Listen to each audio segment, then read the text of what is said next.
community, friends of Professor Kadivar. We're in for a treat tonight for a really important book and a conversation about that book. My name is Erik Owens, and I'm director of the International Studies program here at Boston College and a professor in the theology department. It is a pleasure to be co-sponsoring this with the sociology department. I see a ton of colleagues from sociology. Thank you, Andrew, for your support of this evening, and thank you to the department for your collegiality. Tonight we celebrate our colleague Ali Kadivar's accomplishment in publishing his first book, Popular Politics and the Path to Durable Democracy, released just a few weeks ago by Princeton University Press. I hope you'll take advantage of the opportunity to purchase the book at a discount using the code on the flyers that we've handed around, and they're also at the top of the ramp up there if you'd like to do so. Here at Boston College, Ali is an assistant professor in the sociology department and the International Studies program, and he's also an affiliated faculty member in the Islamic Civilization and Societies program. He came to the university in 2018 after a postdoctoral fellowship at Brown University's Watson Institute for International and Public Affairs. He holds a PhD in sociology from the University of North Carolina at Chapel Hill, and earned an MA and BA in political science from the University of Tehran in Iran. Ali's research contributes to political and comparative historical sociology by exploring the causes, dynamics, and consequences of protest movements, especially their impact on democratization. This work grows out of his experience as a participant observer of the pro-democracy movement in Iran, but his research agenda moves outward from this case to explore these issues on a global scale, using case studies, comparative historical methods, and statistical analyses. He's published his work in a number of academic journals and has offered analyses of Iranian politics for public audiences in English and Farsi in outlets such as Foreign Affairs, The Washington Post, and BBC Persian. He taught a series of courses here at Boston College on Iranian politics and social movements, as well as courses in social theory. For all this and more, we're extremely grateful for his contributions to the department, to the program of the International Studies, and to the university at large. So this evening, Ali will speak for about 35 minutes about the central arguments in his book, and then we'll have an open discussion with questions and conversation afterwards, and we'll adjourn at that point to continue with the refreshments that are behind you. Feel free to take more coffee, drinks, food as the course of the lecture moves on. So with that, welcome Ali. Congratulations.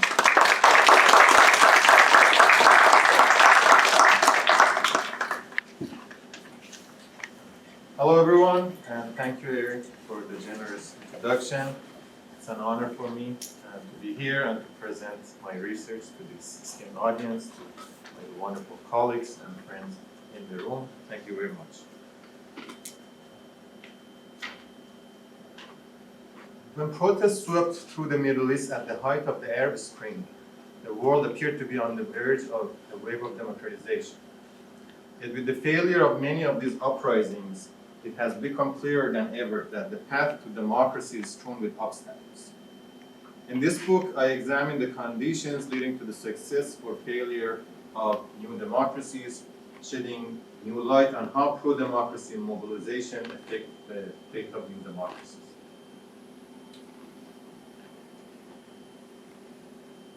Prominent sociologist or social scientist, political scientist, historian Charles Tilly has an interesting book chapter that says democracy is a lake, and as water can get through the lake through different passages and routes, democracy could be also built through different pathways. Democracy could be built from above. We have seen in American foreign policy, it's been a major doctrine of democracy promotion. This was a major rationale for invasion of Afghanistan and Iraq. It was said that when US takes over Iraq and Afghanistan and builds democracy, then we are going to see contagion of democracy from Iraq, for example, to the rest of the region. But now, about 20 years later, we know what has resulted is contagion of instability and armed insurgency that has gone from Iraq and Afghanistan to the rest of the region. This has been one major pathway of building democracy from above. So the idea is a foreign power intervenes, dismantles the authoritarian regime, and builds new democratic institutions. There's another way that democracy can be forced from above, and that's when the incumbent elite, the authoritarian elite, decide to hand over power to the civilians and hold a multi-party electoral, multi-party election. The picture is from Pakistan. It's one of the examples. For example, in 1988, when the dictator of Pakistan at that time, General Zia-ul-Haq, died, the generals in Pakistan handed power to the civilians. I will speak more to what happened to Pakistan's fragile democracy next. Earlier in political science, we had this literature known as transitology, and there was an important insight in the transitology literature, that the mode of transition shapes the stability of new democracies. The mode of transition matters. In addition to this insight, there was an elitist approach in the transitology literature. And their idea was that when there is mass mobilization and mass actors involved, the chance of democratic stability is very low. More recently, we see more institutionalized approaches in political science. So on the right, you have Samuel Huntington. He was a major figure in transitology, and he had also this idea that involvement of mass actors jeopardizes the chance of new democracies to survive. That's a new book, How Democracies Die, Stephen Levitsky and Daniel Zipler from Harvard. It's a very interesting book. It talks about how democratic erosion happens. But if you read the book, you see it's all about democratic institutions, coalitions, culture of toleration.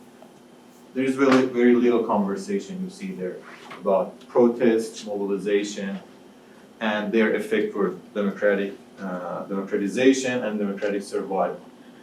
And I think this is important. In the US in 2020, we had an important case when threat of democracy was neutralized temporarily, at least. Speaking about Donald Trump losing election. And this, I think, was not just a coincidence. That it happened after a summer of Black Lives Matter protests, that now we know this is the most widespread wave of protests we have had in the United States, both in terms of the locations of protests and also the number of participants. So I'm going against all of these arguments, both the older transitology literature and the new institutionalist approach that underplays the role of social movements. I argue that it is building democracy from below that can lead to stable and durable democracies. More specifically, it is longer periods of armed mobilization that create more durable and thriving democracies.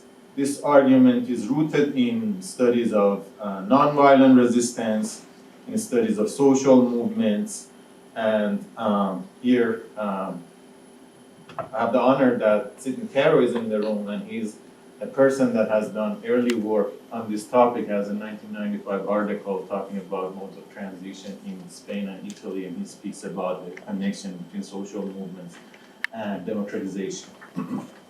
But why does democratization from below, why is it that mobilization from below so important?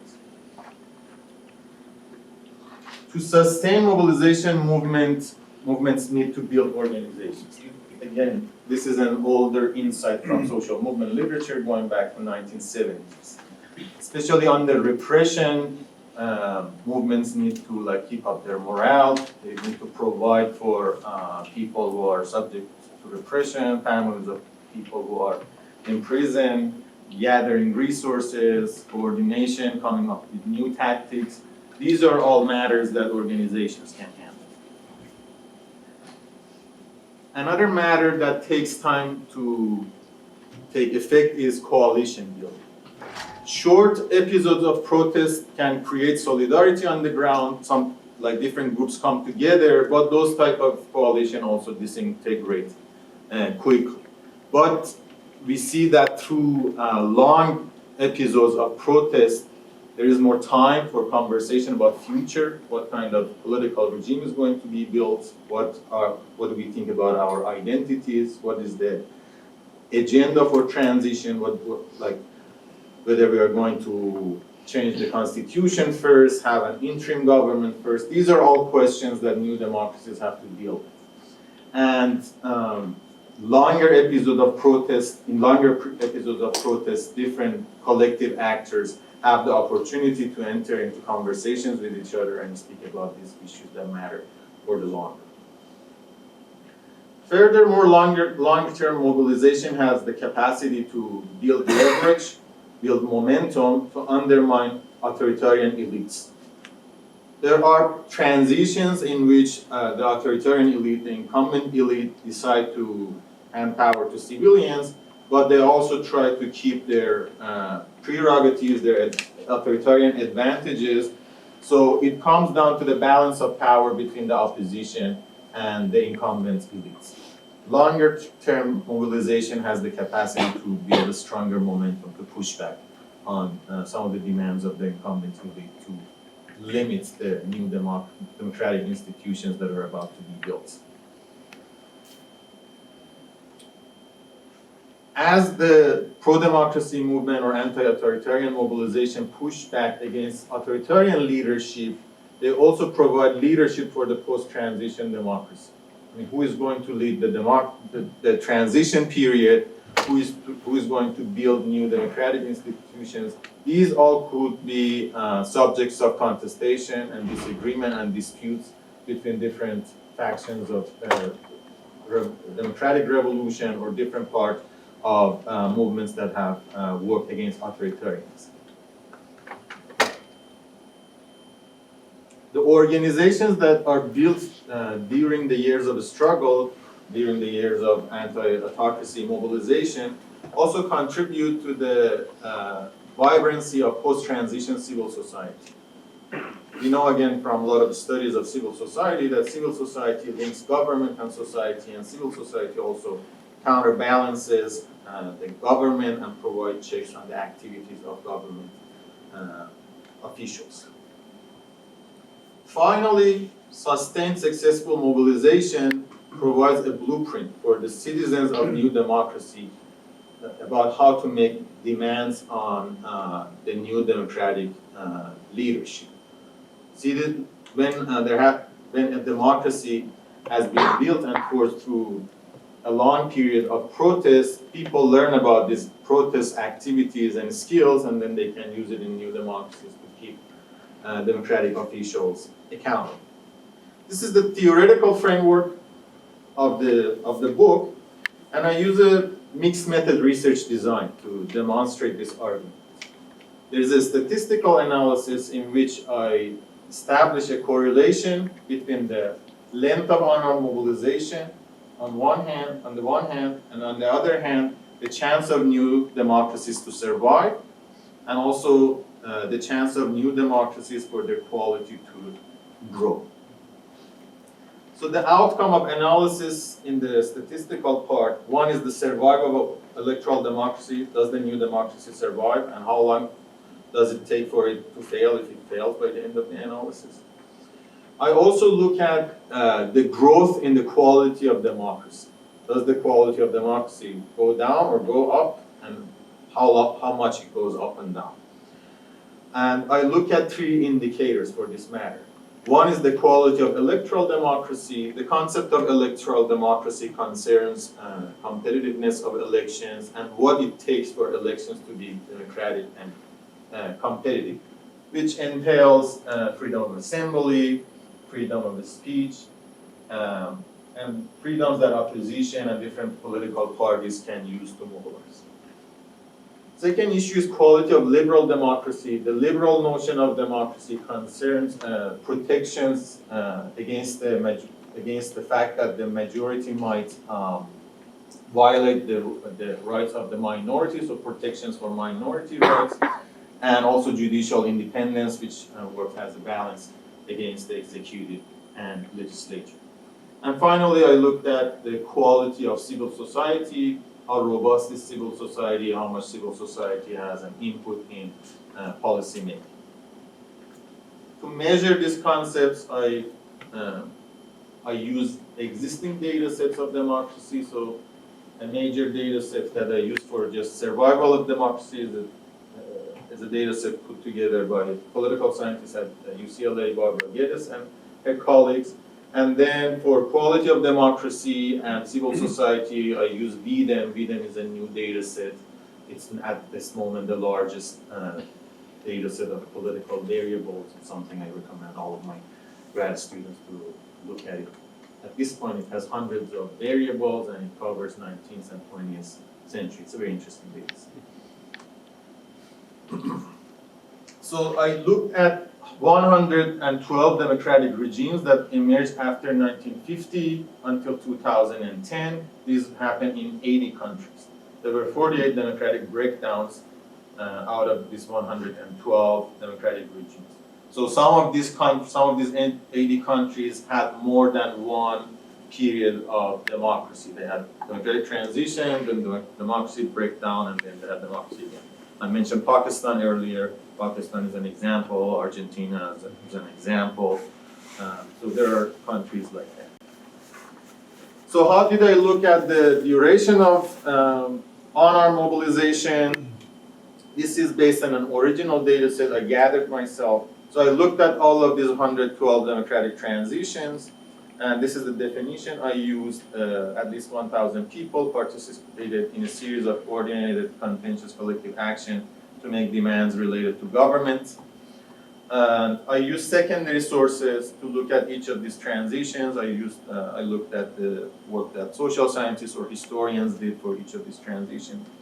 And I coded for whether there was any mobilization involved, whether the transition was the result of mobilization, whether it was armed or unarmed, and over how many calendar years this happened. For each of these transitions, I wrote a short profile. It's not in the book, but it's on my website. You can access that and read about each of the transitions.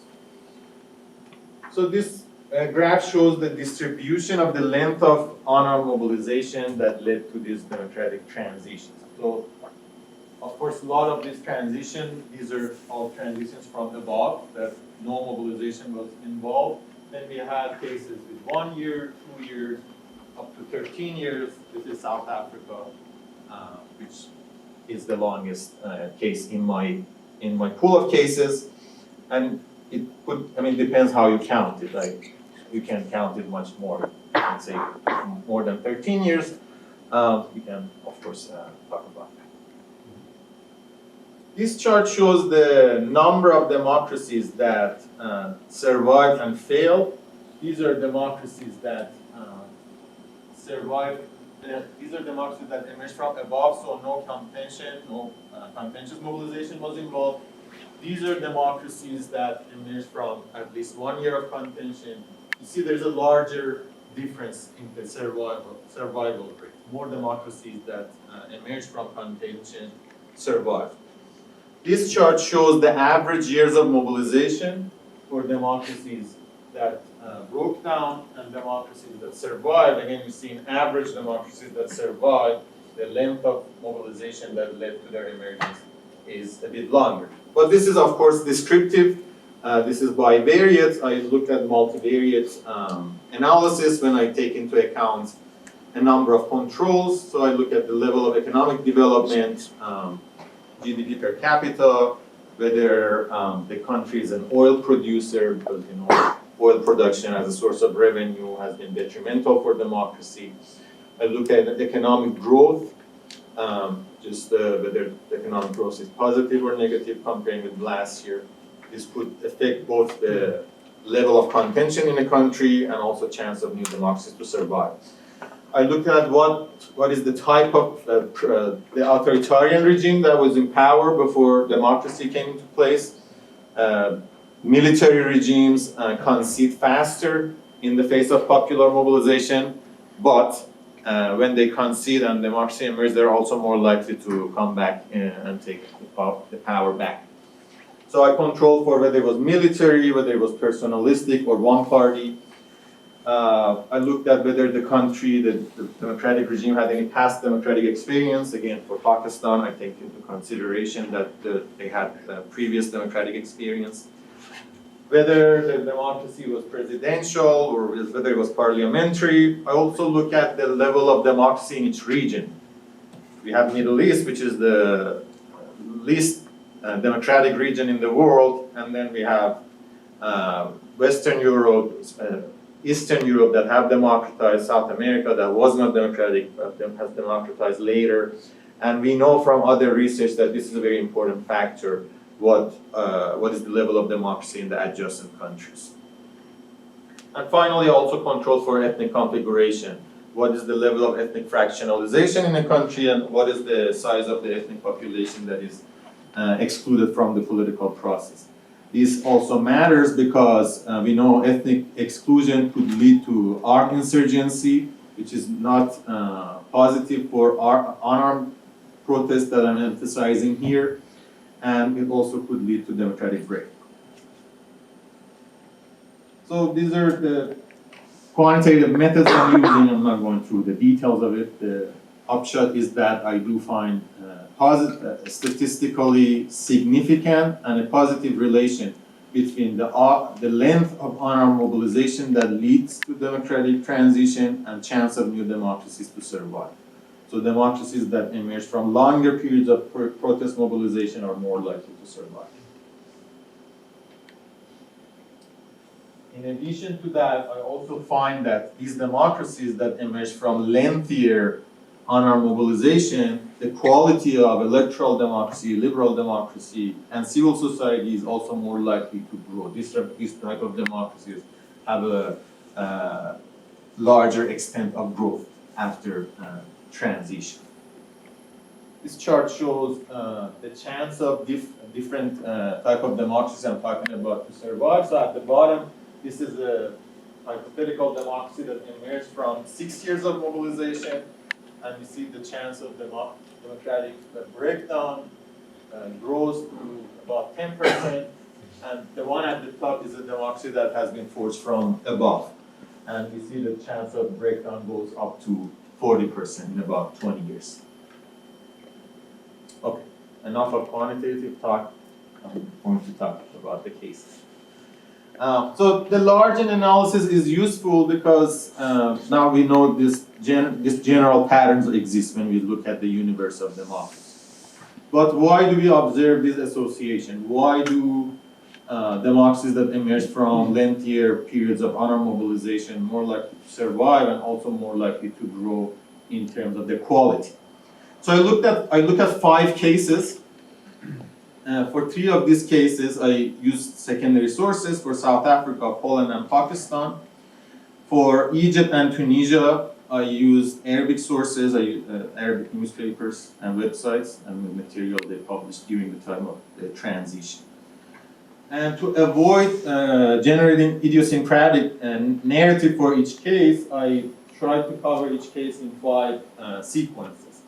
The campaign period for the ones that had mobilization, how the transition happened, the leadership change, and the civil society and the outcome, whether they survived and failed. And why did I use these cases? These cases why did I select these cases? These cases are selected based on variation, both in terms of the independent variable, which is the length of mobilization, and the outcome. So South Africa and Poland are, in a way, paradigmatic cases for my argument. These are both lengthy transitions that have led to lasting democracy. And in the literature, they have been also influential, especially Poland has been an instrumental case in the rejuvenation of the studies of civil society that started in 1990s onward. And we know that the collapse of communist regimes started from Poland in Eastern Europe and then went to other countries. Pakistan is a case also that, in a way, is paradigmatic for my argument, a transition from above in 1988 that led to a democratic failure in 1999. Egypt and Tunisia are more recent cases. The first 3 ones are also drawn from the pool of the analysis. As I mentioned, the quantitative analysis comes until 2010. But Egypt and Tunisia, I'm looking at their Arab Spring events. So 2010, the Arab Spring starts December of 2010 in Tunisia, and then we have protests that starts in January in Egypt. In 3-4 weeks, both of them led to the downfall of their dictators. So these are both cases of short episodes of mobilization that led to regime change. A process of transition started. Tunisia was able to complete its transition to democracy at that period and had at least had a decade of democratic rule, something that Egypt could not experience. So the transition failed in Egypt to have a democratic outcome. If you look at the level of democracy for these cases, you see that South Africa and Poland, lengthy mobilization, the level of democracy goes really high. Then you have Pakistan, the transition was from above. The one I'm talking about is in 1988. Pakistan has had multiple episodes of transition. I'm happy to talk about the other episode as well, but I'm talking about the one from 1988 to 1999. I mean, this is the transition in Egypt. We can say this was not even a case of democratization, but there was a chance of democratization. They talked about democracy, they said they wanted democracy. They tried to write a democratic constitution. Democratic election was held for president in Egypt for the first time. So you do see a bump. There is a small progress, and then 2013, there is a popular coup that goes away. And Tunisia, even though this period has been short, we should take into consideration this has been in the most authoritarian region in the world. And this is the highest score any Middle Eastern country has gained in terms of democracy. So even though the situation is not very good right now in Tunisia, the fact that Tunisia was able to finish its transition, and it was also the first encounter between Islamists and non-Islamists that they didn't end up killing each other. 1979 in Iran was bloodbath. In Algeria, there was bloodbath. In Egypt, there was also bloodbath as a result of the conflict between Islamists and non-Islamists. So this was, I think, remarkable also for that reason. So in the book, I have a narrative for each case. I don't have time to give 5 narratives here with all the details.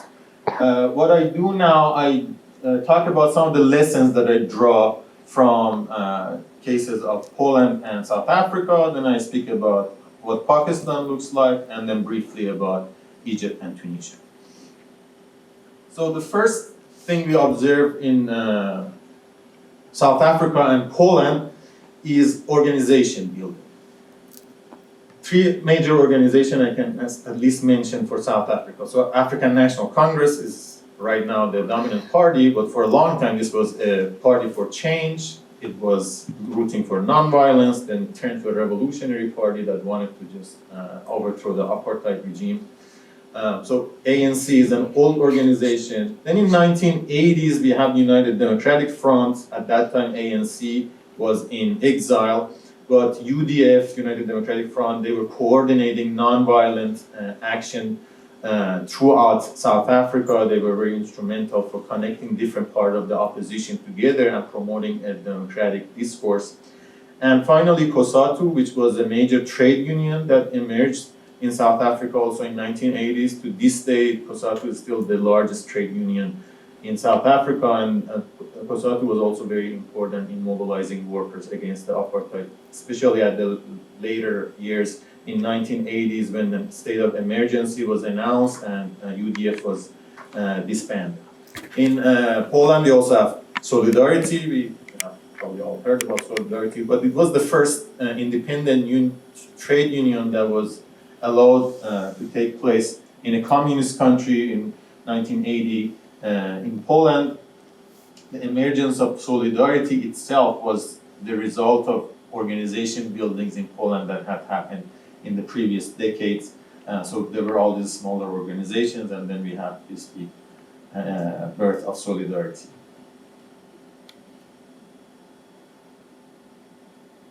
Second important thing is the lessons that opposition in South Africa and Poland drew from protest events that were repressed and were defeated.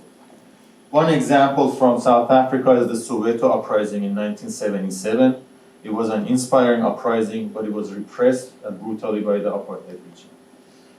This led to a moment of reckoning for activists and oppositionists in South Africa, and it led to a number of strategic changes for the opposition. One change was that they realized that the organizations were weak in the South African opposition. The Black consciousness movement was dominant among opposition in South Africa, and their emphasis was more in cultural war. They were trying to liberate Black people from psychological oppression of apartheid. After the Soweto defeat, the opposition decided that now we need to put our emphasis on organization building. Second lesson they drew was about coalition building, because one of the priorities or emphasis of Black consciousness movement that they wanted to stay only within the Black community, and they were not inclusive to have white allies. This was different from African National Congress strategy that had a long alliance with the South Africa Communist Party. So that the strategic change was also important because it broadened the rank of the opposition in South Africa. In Poland, we also observed oppositional mobilization against the communists in 1950s. We have an episode of mobilization, 1956, 1957.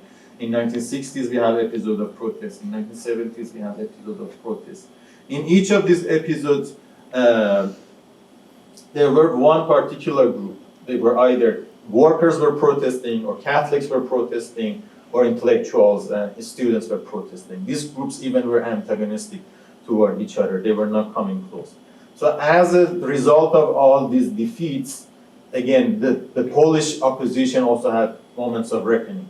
And that's why solidarity, we have even the term solidarity in Poland. They realized that they have to come together, otherwise they wouldn't be able to have a chance against the communist government. The third lesson that I draw from these cases is that democracy itself was an ideology of the movement, also an organizing principle. Solidarity's idea was that we leave politics to the Communist Party, we just want a space for ourselves to have democracy within civil society. And so in 1980, 1981, the communist government in Poland allowed civil society to have their own unions. They organized unions for different professions, and these unions were organized democratically. They were playing their representative. They were speaking with each other. So there was a culture of cooperation that was practiced in Poland. In South Africa as well, ANC's one major goal was one person, one vote. The issue was that the Black people did not have representation in South Africa. So these movements did not just mobilize against authoritarianism in their countries. They had a democratic discourse, and they cultivated democratic citizens that would contribute later to the democracy that emerged in both of these countries. In both of these movements, we saw organization buildings at the local, regional, and national level. South Africa, there were neighborhood-based committees. In factories, they had shop stewards that they would elect, and then they had regional committees in factories that would represent different factories. And then they had national bodies like United Democratic Front and Solidarity, which was like an umbrella organization that was coordinating between different levels of action in both countries.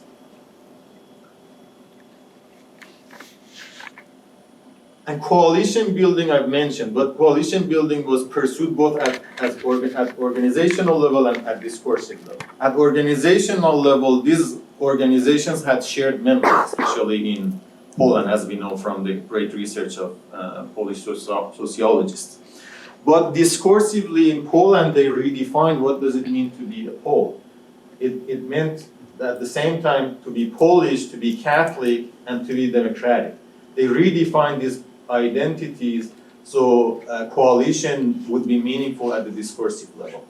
In South Africa as well, as I mentioned, it was not agreed upon that everyone would participate and different part of the opposition would be all part of a united front. But the way, again, they define what does it mean to be black, what does it mean to be South African, and what does it mean to be the member of a democratic polity. They define these identities in a way that they would all overlap. So at the same time that organizations were working together, there was also a culture, political culture and discourse that these movements were cultivating that was inviting people to come together.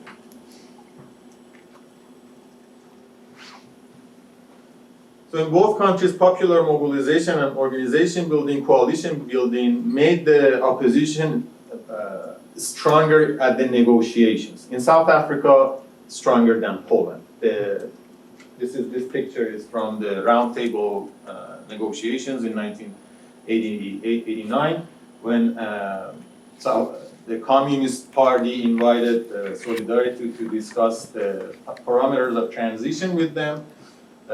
It was rather short. The outcome of these negotiations would result to more of an electoral authoritarian government in Poland. But it was in the elections that resulted that Solidarity really flexed its organizational muscles, and it was the electoral results that changed the balance of power in favor of Solidarity. In South Africa, negotiations happened from 1990 to 1994, 4 years. During those 4 years, there were times that ANC was representing the South African opposition. Also, just the fact that there were single organizations that representing the whole opposition, we cannot take for granted. I'm sure that protest and opposition in Iran is on your mind. If tomorrow the government says, okay, let's negotiate, it is not clear who is going to be able to negotiate. But it's the result of organization building and coalition building that when you read the narrative of these cases, you think it was an easy matter, but it was not an easy matter that one organization or a series of leaders can come and negotiate on behalf of the opposition. But at the time of the negotiation between South African anti-apartheid movement and the apartheid government, there were times that the ANC had to push back. And they threatened with more strikes, more protests, and there were some protests that erupted at that time. So even though they were negotiating, the situation was not very calm in South Africa. So the organizations were able to go back between strategies of confrontation and strategies of compromise. I mean, as we know, these are two faces of politics. In politics, you should be able to engage in conflict and compromise. Again, it seems simple and obvious, but when we look at some of the movements that are occurring in Iran, or cases when I talk about Egypt in the past, at the heat of the moment, sometimes negotiation or accommodation seem to be the worst sin that a political actor can commit. So we can contrast this with Pakistan. The Pakistan transition happened with the decision of the military. Because the opposition was weak, the military was able to impose their own advantages over the new democratic order. So what happened in Pakistan, the Pakistani military just kept some areas of policymaking as their own monopoly areas. We know one of the major areas of policy in Pakistan is about India-Pakistan conflict, also nuclear issue. These were not issues that the Pakistani military was going to let the civilian government intervene. And then in 1999, there was a coup. It was about a conflict about the Pakistan-India conflict. The prime minister had a different opinion from the head of the military at the time, and he wanted to dismiss the head of the military, but he went ahead and launched the coup. From 88 to 99, the elected governments of Benazir Bhutto served as prime minister twice, and Nawaz Sharif twice. None of them at that time were able to finish just 4 years term. They were sacked in a coup style process. They both struggled to expand the jurisdiction of the elected government, and they were not successful. It is only recently that, excuse me, that Pakistani Prime Minister was able to serve for 4 years term. So this has happened, I think, only one time through Pakistani history, if I'm not mistaken.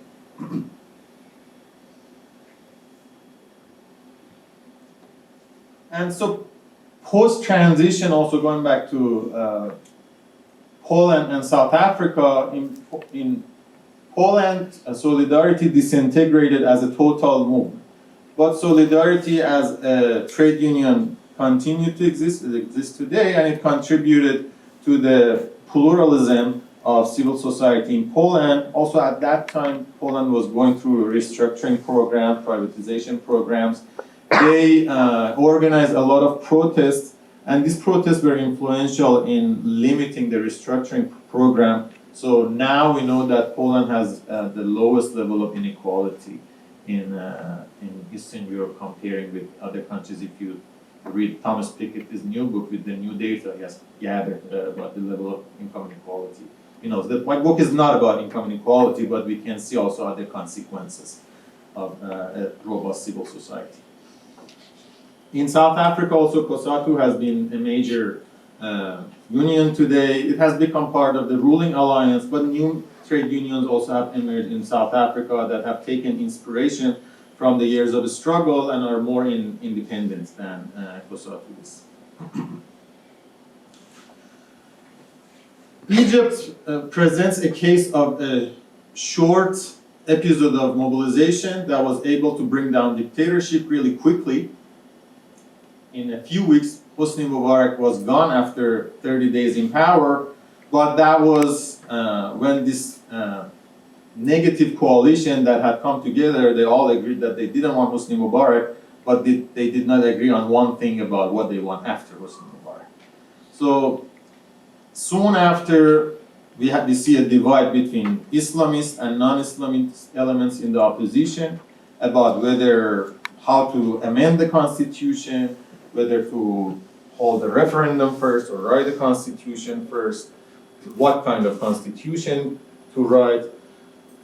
Election after election, there were disagreements, and what we had in Egypt was an imbalance in terms of the organizational capacity of Islamists as part of the opposition, and other part of the opposition, the non-Islamists, the youth that had participated in the election, they felt ownership over the revolution. They felt ownership over the revolution, but when it came to elections, they couldn't perform in the elections. They were just losing one election after another election. So after 2 years that in the electoral competition, Islamists were winning and non-Islamists were not winning, and Islamists also antagonized non-Islamists. They made also great mistakes. This led to the non-Islamist part of the opposition to make an alliance with the elements of the authoritarian regime, the military that had stayed in the center of power in Egypt.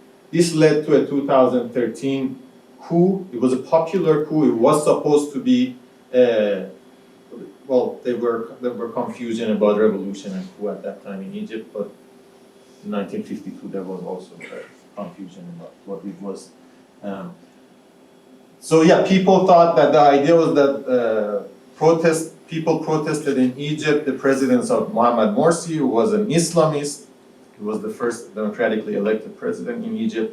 And the idea was that the people would protest, the military would remove Morsi, and then non-Islamists would take power. This was obviously a mistake, and military stepped in after hundreds of thousands of people came to the street against Morsi, but the power was not given to the non-Islamists. General Sisi, who was the leader of the coup, elected himself as president afterwards with, 90% of the votes or so on, and is still president of Egypt. So we have had a resurgence of authoritarianism in Egypt. So what we see as a result of a short movement was lack of mutual understanding about transition in Egypt, division between Islamists and Islamists, and organizational weakness of non-Islamists, there was just not enough time for them to build organizations to make themselves strong so they can have more balance of power against the Islamists. What was different in Tunisia, I think what was different in Tunisia was there was more organizational balance between Islamists and non-Islamists. So An-Nahda party was also powerful in Tunisia. They gained the popularity, the plurality of vote in the election for the Constituent Assembly. But the non-Islamists had a powerful organization, a trade union, UGTT. This is the most powerful trade union in the North Africa.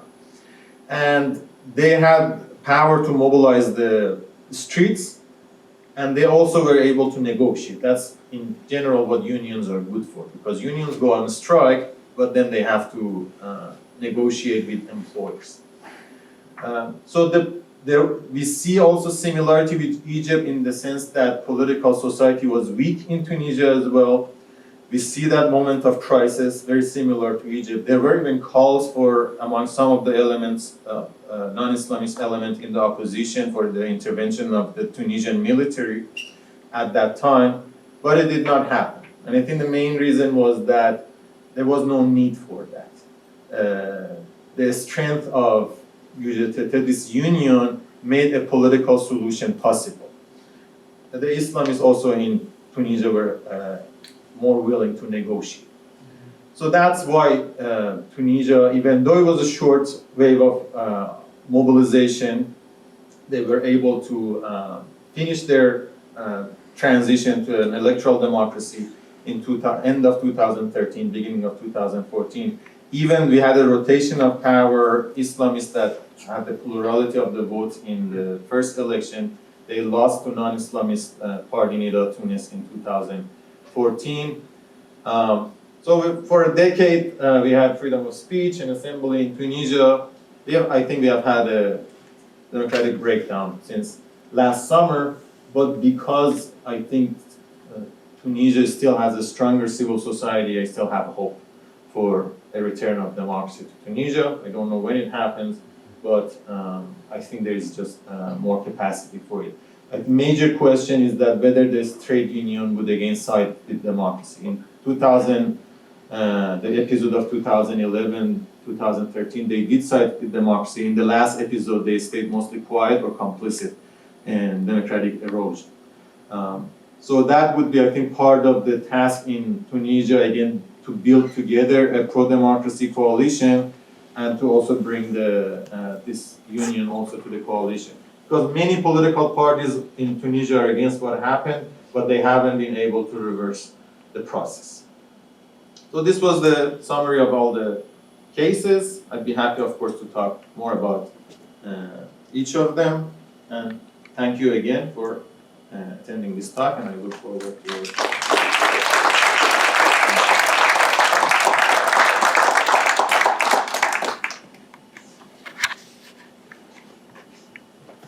Thank you very much for this very stimulating talk. I learned a lot from it, but I expect I'll learn a lot more when I read the book, a free copy of which I hope you'll send me. Yeah. But I have one question. It says here that your book shows how more robust democracies emerge from lengthier periods of unarmed mobilization. And before reading the book, I'm happy to take your word for it. The data appear to support this. But I'd like to ask you what you mean by unarmed mobilization. I'm partly stimulated by your article with Neil Kexley, in which you question various measurements of unarmed mobilization. I won't go into that, but what I would like to ask you about is how fair it is to describe some of these countries as cases of quote unquote unarmed mobilization. And in fact, many of these cases which we code as unarmed mobilization also appear to have had at least episodes or sectors of armed mobilization. And I'm thinking in particular of your major case, South Africa. You will remember Gay Seidman's very important article, Gorillas in Their Midst, in which she points out that although Western scholars like us have described the ANC as a case of unarmed mobilization, in fact, there was a guerrilla movement, a guerrilla wing of the movement, and in fact, for a time, Mandela was in charge of it before he was arrested. There was a very powerful guerrilla wing alongside the unarmed and mostly peaceful mobilization in the streets. So I'd like to ask you first, generally, how you code systems in your statistical analysis and deal with the possibility of conjoined armed and unarmed mobilization. And then I'd like to see if you have anything to say about the South African case in this respect. Thank you, Sid. That's a great question. So for coding, I code for both. So it's not only one variable. So for South Africa, for each country at each year, I consider the possibility that there is both armed and unarmed mobilization. And this is in the models in the book. I talked about unarmed, but armed mobilization is also in the models, and I don't find a robust statistical effect for it on democratization. So for South Africa, for example, for all the years that armed struggle has been reported in the global data sets such as PRIO, I also code for that. So that's accounted for in the statistical part, and there's a part that I discuss the general pattern of effect of armed insurgency on democratic durability. In general, armed insurgency is very rare to lead to democratization. Most cases of armed insurgency don't lead to democratization. Some do, like South Africa, which then we have to discuss whether it was the result of armed mobilization or unarmed, that I would get into. In some others, for example, like in Philippines, 1986, there was a large popular mobilization in the country, and then the Marcos was ousted. There was also insurgency that was going on the countryside. Even though from the historical accounts we know it was really the popular mobilization, it's possible that the radical flank, the armed insurgency, was providing some pressure for mobilization as well. So I have coded for those, I have not put those aside. I think there are very few cases that it was the armed insurgency that we can say forced democracy. I think the best cases we can talk about is Costa Rica in 1948-49 and El Salvador. In the other ones that there were armed insurgency involved, at best it was adding to the unarmed insurgency that was going on in the country. Going to the case of South Africa, this I discussed in the chapter about South Africa. Yes, there was armed insurgency, and that article you mentioned talks about positive effect of armed insurgency. I think their positive contribution was in this culture of inclusiveness, of coalition building, and just creating the culture of bravery in the movement. But there has been also downsides for the armed insurgency in South Africa. Armed insurgency, the type of organizations that is required for armed insurgency is hierarchical organization, and an type of organization that goes with secrecy. So I think it was one factor was armed insurgency. The other factor was ANC's alliance with the South African Communist Party, that they had adopted this principle of democratic centralism that is not democratic but is centralized. This has resulted in we know the culture within ANC itself is not very democratic. The culture within United Democratic Front was more democratic than ANC. But what happened was that United Democratic Front was disbanded.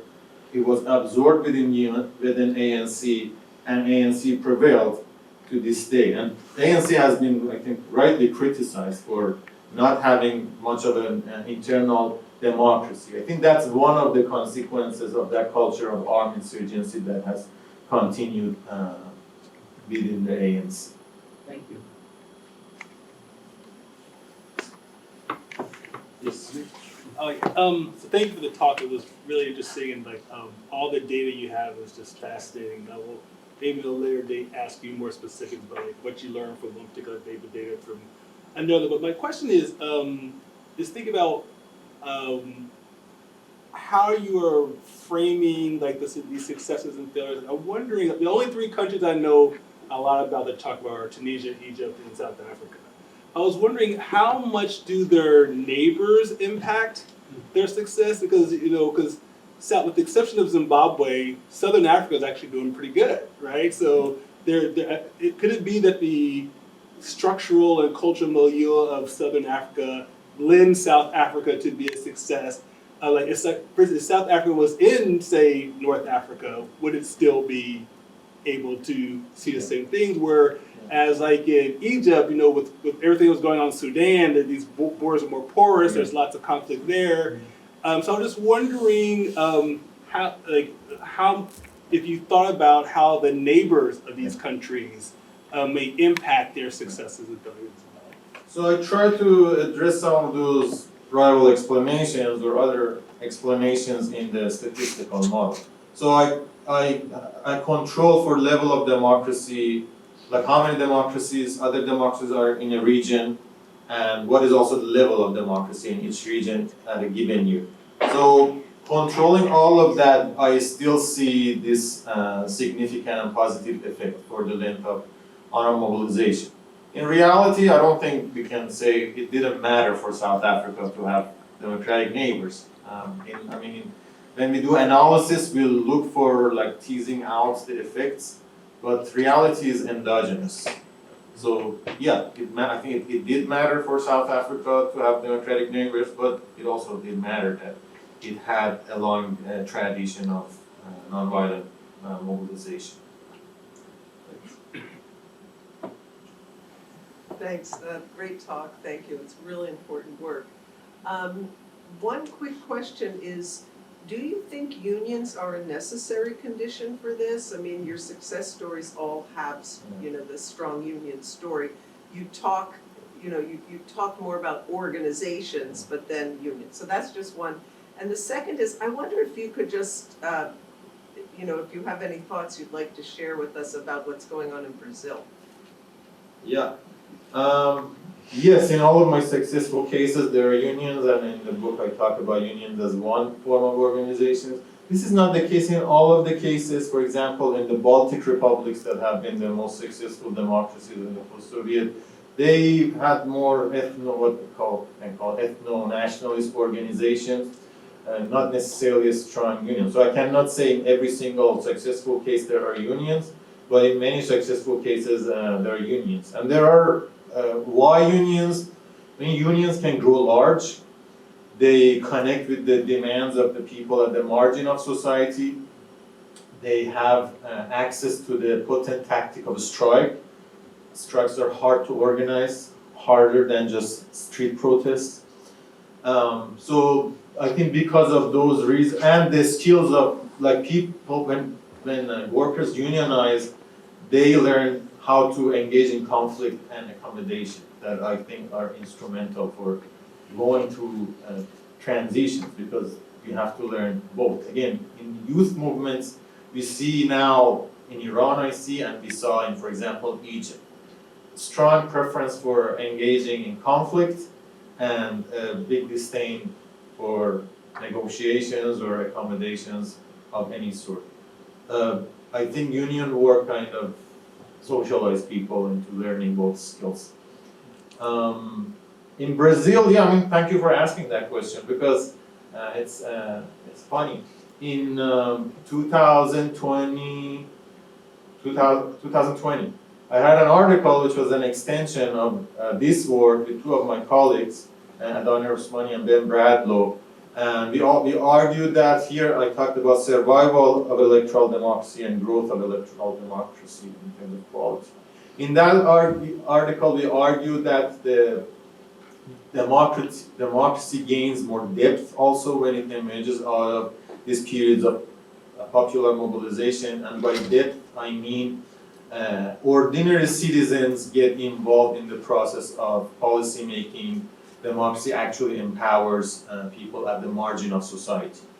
And so we had a statistical part, and our case study was Brazil. And we talked about how Workers' Party, that was led by Lula and then Dilma, had achievements in Brazilian democracy. So the article came out at the same time that Bolsonaro won the election, and certainly did not look good for Brazilian democracy. It was not also good optics for our article. But this work is not supposed to be presentist. So it was not only for that year. It was not for 2020. So I'm glad to see that the situation has changed, and we see a return of democracy by the same organizations in that article we highlighted. And I think part of what happened in Brazil was that the democratic institutions struggled to keep Bolsonaro under checks and balances, and we saw a mobilization and participation of civil society that also activated some of those institutions. So yeah, I mean, that's also another case that serves the historian argument that I promote in this book. Thank you again for such engaging talk and book. When you were talking about different controls, you said that oil production is a primary form of capital, inhibited effective and sustainable movement. Would you talk more about why that is, and what other kind of production modes were more favorable? Yes, so oil production, there's a large literature also that actually started from Iran. The theory is about rentier state. So the idea is when governments gain a big chunk of their revenues from rents, and rents are a type of revenue that there's not much work involved. For oil, you don't need a large labor force. You just drill the ground, get the oil out, and sell it to the international market. So this relieves states from taxing their citizens, that allows them to build robust repressive apparatus, and it also allows these rentier states to build welfare networks, like build hospitals, schools, also have patronage networks that have some construction project, and then you gather your friends and basically distribute oil money among them. So this makes, the argument goes that the oil revenue makes authoritarian governments stronger, and in democratic countries, when the incumbents have access to oil, they can use that access and that revenue again to give it to their patronage network and subvert democratic institutions from within. So that's why, and also with no cross-national research shows that oil-producing countries in general have a lower rate of protest comparing to other countries. Although it's complicated because they have lower rate of protest, but then the fluctuations in the price of oil itself is a trigger of protests in these countries.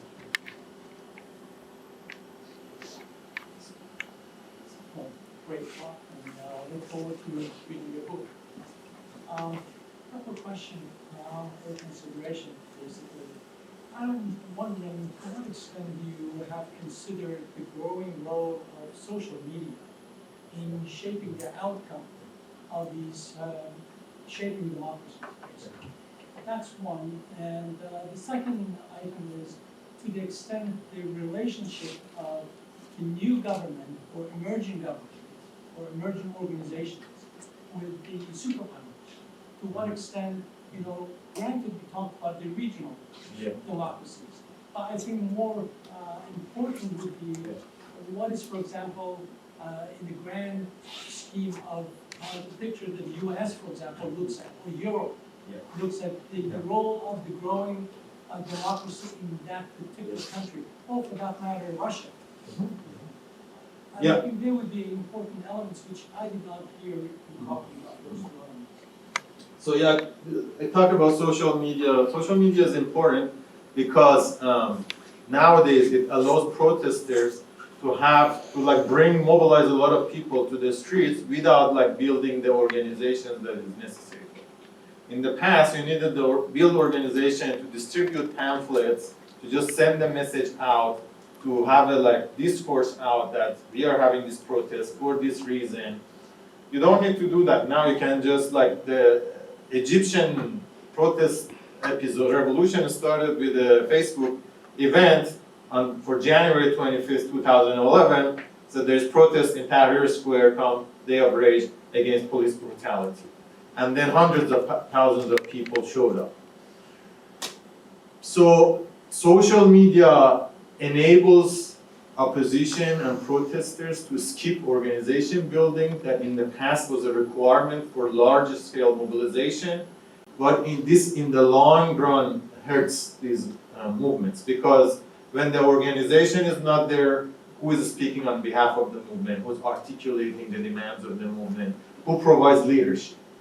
So here the leadership that Solidarity has is provided, like the Lech Walesa, with all the good things and bad things he did. Mandela, these came out of the organizations of the movement.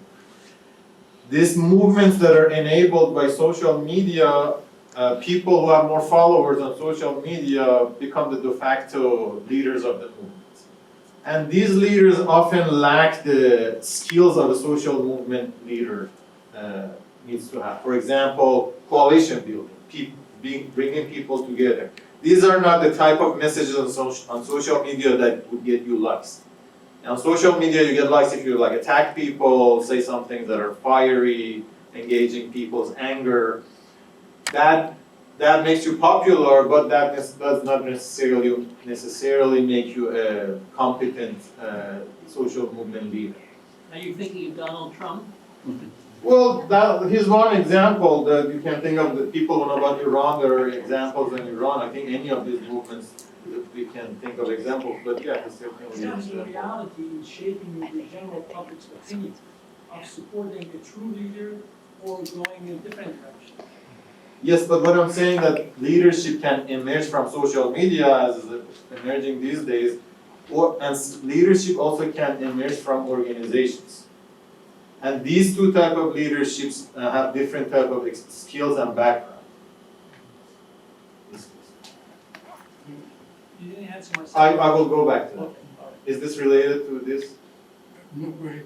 Okay. So in the statistical analysis, I control for the level of trade that each country has with the United States, with the European Union, with China, and with Russia as controls for the type of the connection each country has with these superpowers. It does not change my main result. So still the length of honor mobilization stays positive and significant. But I think there is something to what you say. Here I look at democratic survival, but if we look at authoritarian resilience, it certainly matters. The alliances that authoritarian regimes have with authoritarian superpowers such as Russia and China. What if, going back to the case of Iran, I mean, a big part of the opposition and diaspora is not focusing on cutting non-existing relations of Islamic Republic with the US or with Western Europe, while I don't think these are the sources of power of Islamic republics. The sources, I mean, if they really want to do something, they should try to cut the ties between Iran and China and Iran and Russia, which is much harder to cut. So relations with Iran and West, it doesn't give Iran that much power, and it's already pretty bad. But yes, overall, the alliances with authoritarian superpowers and democratic superpowers are important. I was wondering if you could comment on the role of religion in this transition. I remember being in Warsaw around 1980, and there was a study done at the time asking people about their confidence in various institutions. The Communist Party was between 6 to 8%, and the church was something above 85%, which was really quite remarkable. So that would be a positive example. But then the case of Iran is exactly the opposite. So where would you put the role of religion in terms of both the transition and the durability of democratic regime? The other point, somewhat unrelated to that, And again, looking at what is going on in Iran, it seems to me that sometimes we limit the meaning of the word democracy too narrowly to the political sphere. And one of the words that I find very appealing in describing what is going on in Iran is human dignity. This, to some extent, I think one could find in conceptions of civil society, that is the rights of the individuals, not only in the political sphere, but in other spheres of life. And I wonder how one could bring that into a discussion of democracy and the promotion of democracy or the limitations of democracy. Yeah, so religious organizations, when they're on the side of democracy, they can bring a lot of force and power because communities of faith are also large. We talked about how unions are big. But not all religious communities share democratic values, and when they do, it's to different extents. So in Poland, the Catholic Church sided with Solidarity at that time, but in the more recent periods also, they have been more supporter of illiberalism in Poland. They opposed, of course, abortion in Poland. In South Africa also, I mean, we all know about Desmond Tutu. So black churches in South Africa were active in the anti-apartheid movement, but it's not the case everywhere. So we mentioned the case of Iran and around like 79, and we also see the case of Iran right now, which is interesting. The Shia mosques are under complete control of the government, so we don't see any protests coming out of Shia mosques. What's interesting is that Sunni mosques have been, some of them have been the bastion of opposition, and we have seen some of the most populous protests in Sunni areas of Iran, particularly in Balochistan and Zahedan, with the leadership of the Sunni traditional clergy. So yeah, along with ethno-nationalist organization I mentioned, unions I mentioned, and communities of faith could be a player, but it depends whether they share a theology compatible with democracy and whether they have resources and institutions that are independent from the state. So in Iran, for example, they're not. In Russia, they're not. So those are two factors that shapes the orientation and capacity of communities of faith to take part.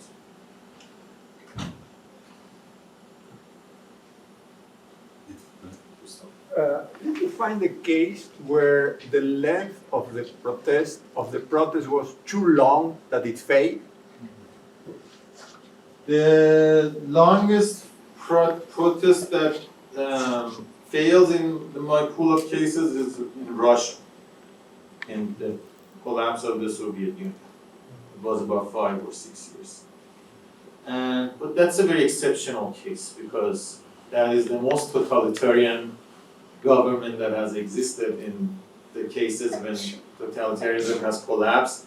So there was a movement, but we know before 1991, there was no independent associations, organizations, union in Russia. So it's been very, I think, hard to just build organizations from scratch. In the other cases that we see, there are organizations that are built from scratch, and there's also social appropriation of existing organizations that they just reshape it, reorient it, and bring it to the side of democracy. That's the one. And then there are some maybe cases in like independence movements, like post-independence democracies that happen after like the waves of decolonialization. They also have severe conditions to continue. But the longest movement in 20th century, I would say, there's India's independence movement that has been successful to everyone's surprise. I mean, for the democracy in India should not have survived. It was poor, it's so diverse. It didn't have like a history of democracy, but it has survived. And then in more recent is, I think, South Africa is the longest.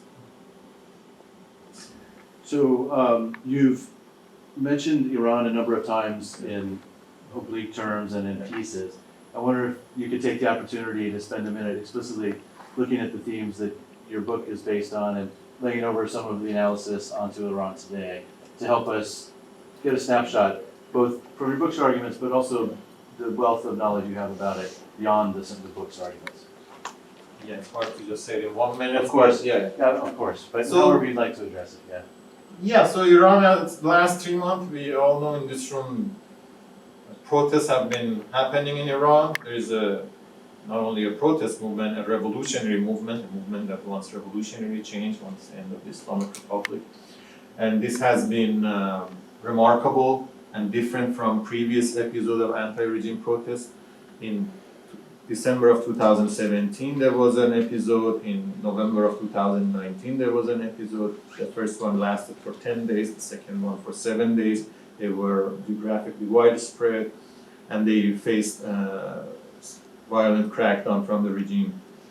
This episode has gone beyond these other episodes from the, it has gone beyond that. It has lasted for 3 months now, but I wrote my analysis, I think 3 or 4 days within when it was happening in September, and I wrote at that time that this is different.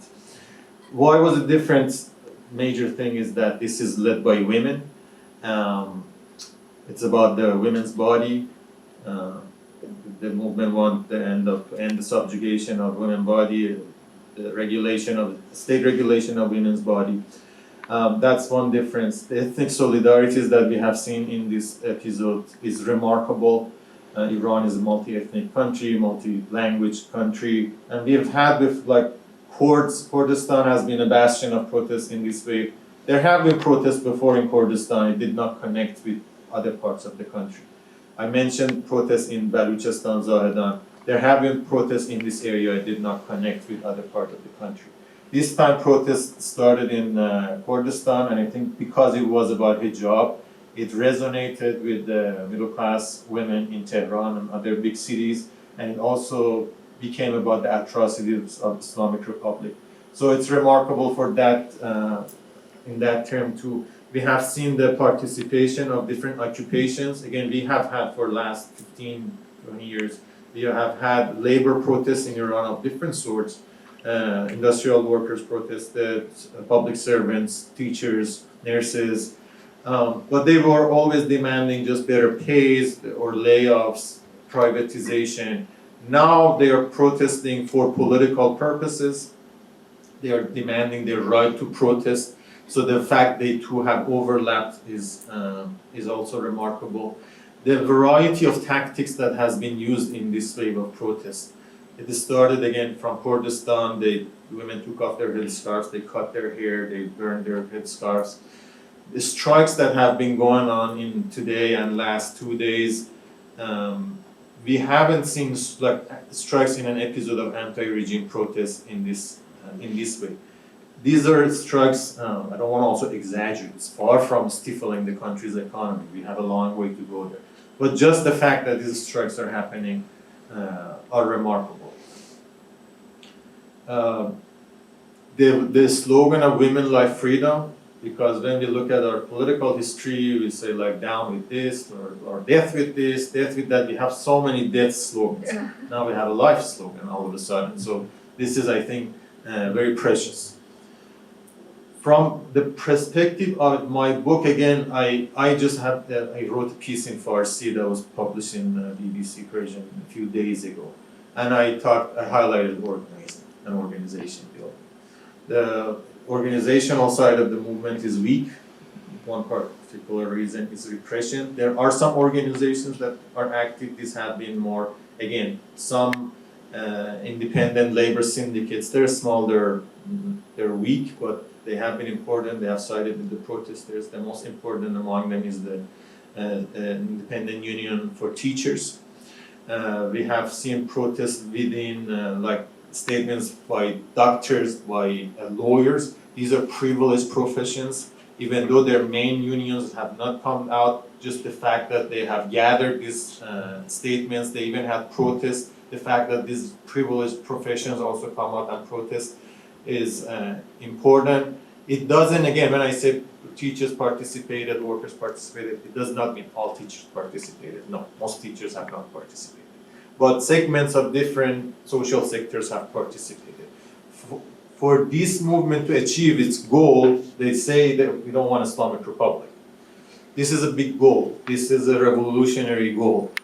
Based on videos I have seen of protesters, protests every day, at each day I think the number of participants is at the scale of tens of thousands of people. A revolution cannot succeed, I think, in any country with tens of thousands of people, especially in Iran. It's a country of 90 million people. The regime is strong, they have coercive apparatus, they have oil money, they have alliances with Russia and China, and they have a social base and their supporters. So if this revolutionary movement want to create a revolutionary situation, the first priority would be to expand the ranks of the movement through organizing. So the emphasis cannot be only on bringing people to the street. So organizing meaning community building around the values of the movement, around women, life, freedom, around a democratic future. This requires a discourse that is not only about atrocities of Islamic Republic. Right now, I see the discourse of opposition is all about the crimes of the Islamic Republic, which are horrendous. And I understand, I mean, there is an urgent emergency in terms of their sentencing people to death. But talking about grievances is only one part of a discourse and narrative one need for organizing. Another part is about what type of future we want. When I was talking about Poland and South Africa, I spoke about how democracy was an organizing principle for those movements. So Iranian protesters, if they want democracy, if they don't want to replace Islamic Republic with another authoritarian regime, need to make a democratic discourse a major principle of organizing. And I think we have a long way to go. I also see a short-term kind of perspective among part of the opposition that just come out and let's finish this tomorrow.